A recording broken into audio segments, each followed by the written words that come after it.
Hi, we're Quentin Curious Volumes. My name is James. I wanted to do a tag today, even though it's Wednesday and not Tuesday, but I haven't been tagged on it either, so I'm just going to do whatever I want. This is the Book Murderer tag, and it was created by Noah at Bookworm 1060. And there are 6 quick little prompts, and they all pertain to abuse and destruction of books. So, prompt number 1: what are your thoughts on spine breaking? Well, I don't have, I don't do it intentionally. However, if you're reading a cheaply made mass market paperback, you're gonna kind of crease the spine no matter what you do. It's just, it's gonna. I mean, you could hold your book open sort of like this and maybe avoid that totally. But what I don't do is, you know, force one of these things open like that most of the time. Sometimes, I mean, I think if you've got like a, a cheaply made mass market paperback, you just want to read it, and sometimes if you they'll have a very narrow gutter and the text will go in there. You just if do you want to read the book or do you want to preserve it forever? That's I guess the question. I won't do it intentionally on a good trade paperback where you generally don't need to. I love books that are nice and floppy, so it's not even an issue. If you were watching, I think it was a Friday Reads that I did a couple of weeks ago, there was the horrifying event in which I cracked the spine of this copy of Berlin by Jason Lutz live on screen inadvertently. I don't think you can really see it, but this is a very big graphic novel, and it's got a pretty big chunk of glue on the end here to hold it together, and it's even has a little seam to make the covers open easily so you don't have to bend it. But I was trying to open it up while I was being a big shot. I was showing off for my YouTube friends, look at my cool graphic novel.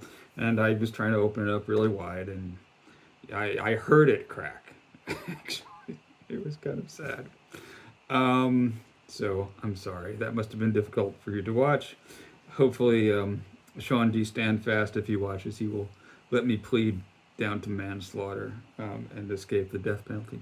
All right. Prompt number 2: bookmarks or dog-earing pages. Bookmarks. That's what I use. I don't dog-ear. Probably have in my lifetime, but I use bookmarks or pens. Sometimes I'll stick a pen in there. Sometimes I'll stick $100 bill in there. But yeah. Prompt number 3: page tearing or ripping. Why would you do that? I don't get it. I do not get it. When I was a young person, I would tear pages out of magazines and such and hang them up. Pictures of cool guitars and stuff that I liked, or rock musicians. But out of actual books, no. Prompt number 4: writing in books. Yes, I write in my books with a mechanical pencil. Not always, but especially if it's something that I'm reading and I think I want to talk about it on my BookTube channel, Quentin Curious Volumes. I will make little notes. I will underline things and make notes, usually on the title page of what pages I have.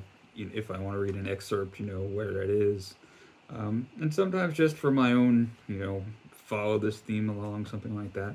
Yeah, that's what I do. But with pencil. Now with pen, I have annotated with pen in my life, but I don't anymore. And yeah, it's your book. You write in it if you want to. That's what I say.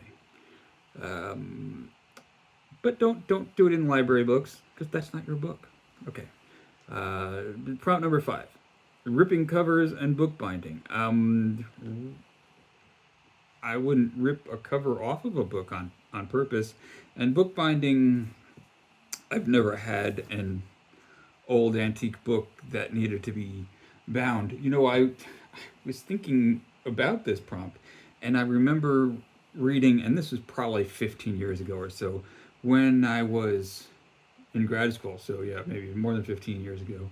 I read an essay in one of the academic like newsletter things. It wasn't like an academic article, but it was an article written by an academic about this great new service um, that a certain professor had found for that helped him keep up with his reading.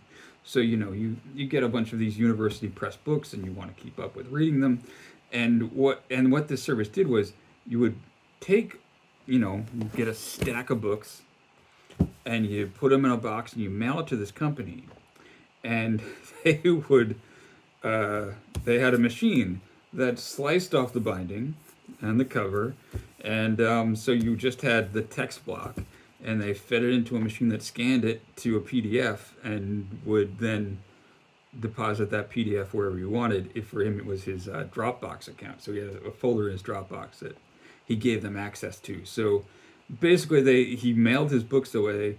They would destroy them and give him a PDF in his Dropbox. He was like, "It's great. I'm always finding these great things to read in my Dropbox account." I log on. I could not relate at all to that being a great joy. It's like, ooh, I get to read a PDF of an academic publication.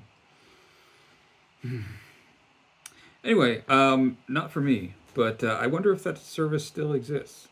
Probably. There's all kinds of barbaric stuff that still goes on, right?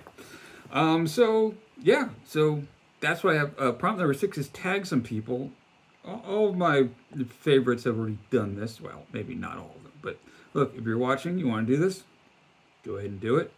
I think Shawn D Standfast has the most concise and entertaining version of this tag, so check him out. I'll leave a link down below. That's what I have. Thanks for watching. Bye.